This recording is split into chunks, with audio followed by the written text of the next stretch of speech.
ang gout, ang sanhi niyan po yan ay yung pag-ipon ng isang metabolic waste. Ito po yung uric acid. Di ba kanina, banggit ko lang na ang sanhi ng sakit, dalawa lang. Kulang ka ng sustansya o sobra kayo ng toxins. Itong uric acid kasi, metabolic waste yan. Dapat yan tinatapon sa pamamagitan ng regular na pag-iihi. Ngayon, kung hindi kayo umiinom ng sapat na daming tubig, dalawang bagay po ang mangyayari po yan. Hindi na flush out ang inyong uric acid and therefore may ipon sa joints po yan kasi yun po lang ang lugar na pwedeng i-deposit ang uric acid. Ang uric acid po is a crystal, kaya masakit po yan.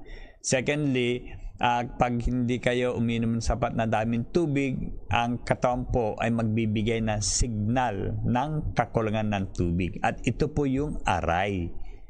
Kasi ang aray po ay isang signal na hindi nyo babaliwalain. Di ba? Bibigyan nyo ng pansin. Ang katawan kasi natin, walang ilaw na pwedeng umilaw as warning. Wala din siyang kampana pwedeng tumunog as a warning.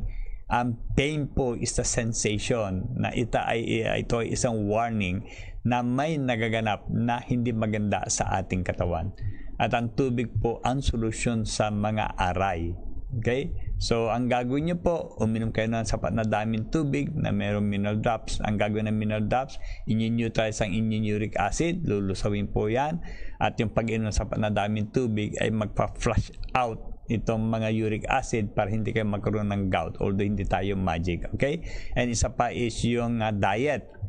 Iwasan po ninyo ang pagkain ng karni. Basta laman po, iwasan po ninyo yan. Iwasan nyo na pagkain ng beans, mga buto ng okra, buto ng patola, buto ng pipino.